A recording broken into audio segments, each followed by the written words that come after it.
Grabe mga ka-dreamers, dahil malapit nga ang aking graduation, kaya naman ipinaayos ko na ang buhok ni mama para naman isa siya sa pinakamagaganda sa araw ng aking pagtatapos. Kung matagal na nga kayo mga ka-dreamers na nanonood sa amin, alam nyo na pinakaayaw ni mama ay ang maputi niya na buhok. Kahit 60s na kasi siya, hanggang ngayon hindi pa rin niya tinatanggap na matanda na talaga siya. Hindi, joke lang. Kaya naman aking susuportahan ngayon ang kanyang kasiyahan. Kasi kapag hindi ko nga sinuportahan, baka mapatulad kami sa Yulos family ngayon. Subalit batid ko naman na hindi naman ganoon si mama. Bali, narito na nga pala tayo sa tulay ng kahirapan tungo sa kaunlaran, at dito lamang iyan sa Katanawan. Nag-tricycle nga lamang pala kami mga ka-dreamers kasi nga ngayon ay napakainit dito sa amin. Pagkarating nga namin dito sa salon ay umupo lamang si mama, tapos ipinakita ko na yung gusto ni mamang ipagawa na design. Kung madalas nga kayo manood sa Facebook ay kilala nyo siguro yung ipinakita ko nga na picture. Ewan ko ba mga ka-dreamers, nang mapanood nga ni mama ang video ni Ate Rose about sa kanyang bagong buhok ngayon ay na-inspired nga ay siya. Ay saktong-sakto naman magpapaayos nga siya ng buhok, kaya yun na lamang daw ang kanyang ipagagawa. Habang ibinibleach nga pala mga ka-dreamers ang buhok ni mama ay nagpalinis na rin ako rito ng kuko. Sa totoo lamang, occasionally ang pagpapalinis ko nga ng kuko sa iba, sapagkat ako nga ang madalas na naglilinis ng aking kuko. Ito ang pinakaayaw ko kapag nagpapalinis, nakangingilo. Colorless nga lamang pala mga ka-dreamers ang aking ipinalagay para naman mas maganda nga tignan. Habang nililinisan nga ang aking paa ay may biglang dumaang matandang babae. Grabe, hindi ko nakilala, ang mama ko pala iyan.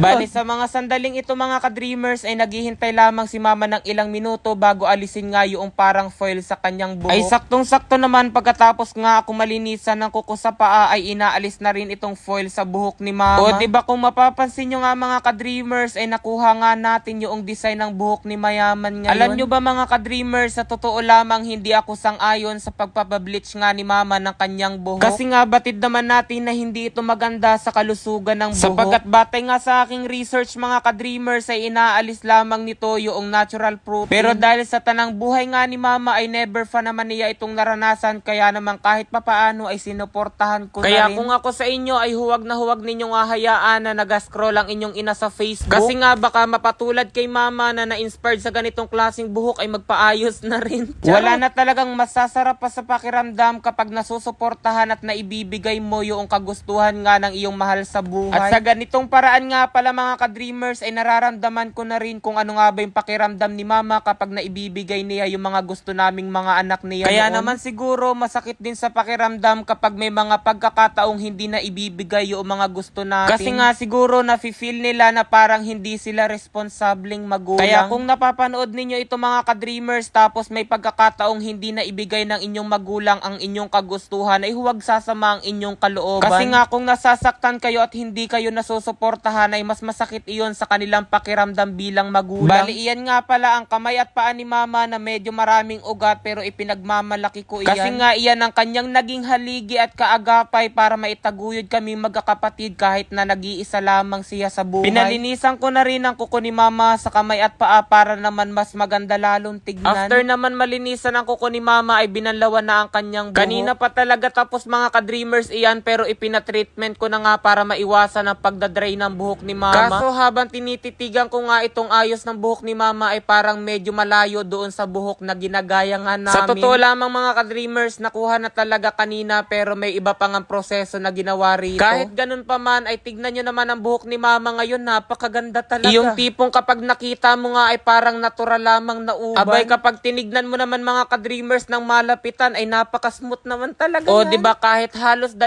linggo pa nga ang lilipas bago ang aking graduation pero handang-handa na si mama. Kaya kung napapanood ninyo ito mga ka-dreamers, sign na siguro para ipaayos nyo na rin ang buhok ng inyong ina. Halay, hanggang dito na lamang muna. Bye-bye! Oh! 49,500! I won!